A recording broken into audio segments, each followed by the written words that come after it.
Selanjutnya, untuk yang interaksi antar molekul, di sini kalau di PPT kan dibahasnya dari yang paling lemah ya. Kalau gue di sini mau ngebahas dari yang paling kuat dulu. Yang pertama, yang ikatannya paling kuat itu ada yang dinamakan dengan ion dipol.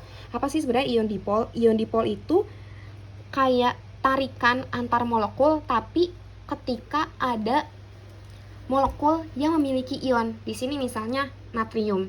Natrium di dalam air atau enggak misalnya NaCl ya, NaCl di dalam air.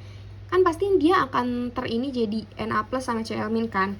Nah si Na plusnya itu dia karena dia bersifat positif, dia akan menyukai senyawa-senyawa lain yang sifatnya itu parsial negatif. Jadi walaupun di sini H2O itu kan kayak ya udah kayak normal aja kan, nggak ada positif negatifnya, tapi sebenarnya dia itu memiliki perbedaan nilai elektronegativitas di mana O itu cenderung lebih negatif dibandingkan H.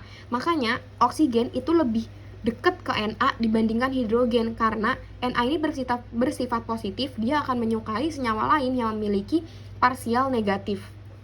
Yang kedua, ikatan hidrogen. Ikatan hidrogen ini biasanya di di senyawa-senyawa polar atau non-polar. Contohnya H2O lagi, kayak paling simple. Misalnya ini satu molekul H2O. Satu molekul H2O, ini H2O lagi, H2O lagi. Nah, interaksi antar molekulnya gimana sih? Jadi dinamakan ikatan hidrogen adalah ketika si O ini kan memiliki parsial negatif, sedangkan si H itu memiliki parsial positif. Nah, mereka akan membentuk semacam ikatan, tapi sebenarnya bukan ikatan, tapi interaksi. Interaksi di sini dinamakan dengan ikatan hidrogen. Jadi antara molekul satu sama molekul yang lainnya. Nah, interaksinya ini ketika ada parsial negatif sama parsial positif dinamakan ikatan hidrogen. Selanjutnya adalah dipol-dipol. Dipol-dipol atau momen dipol biasanya itu ada di senyawa polar. Kenapa ada di senyawa polar? Karena kalau senyawa non-polar itu momen dipolnya sama dengan 0.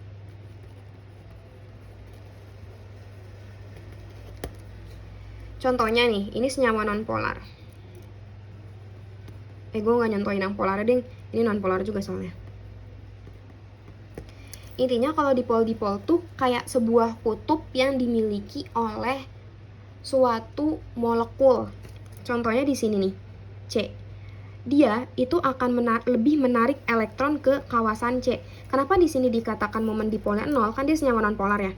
Momen dipolnya sama dengan 0. Dia itu akan menarik ke C. Nah, di sini tuh dia simetris, bentuknya simetris. Makanya si C ini jadinya polar. Sebenarnya si dipol-dipol nggak terlalu ngebahas kayak gimana nih interaksi antar kayak gininya gitu, nggak terlalu. Tapi biasanya gue tuh ngebedain si dipol-dipol dari tabel periodik. Contohnya, aduh maaf banget.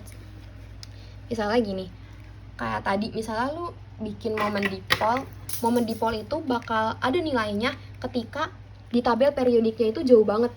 Misalnya dari sini ke sini, biasanya itu bakal ada momen dipolnya. Tapi ketika tabel periodiknya itu deketan, kak, lo misalnya Cl sama oksigen atau pokoknya deket-deket sini, karbon sama O, dia kan deketan kan, biasanya dia tuh momen dipolnya 0 gitu. Gue biasa mahamin momen dipol tuh kayak gitu doang, nggak terlalu mendalam. Pokoknya kalau misalnya strukturnya simetris, dia non polar karena momen dipolnya sama dengan 0.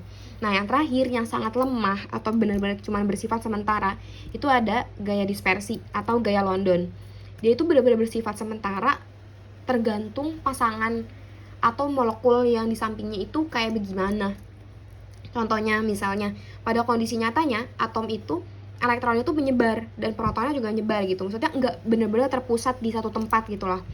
Nah, ketika misalnya nih dia mendekati senyawa yang positif, maka elektron itu bakal terkumpul di kawasan yang mendekati positif. Kan awalnya misalnya serandom ini, terus ketemu sama senyawa yang positif. Nah, dia tuh bakal jadi si elektron ya bakal mendekat ke arah bawah, dan yang positifnya tuh di sini. Nanti entah dia bakal mendekati yang negatif atau gimana, itu benar-benar sifatnya sementara tergantung pasangannya.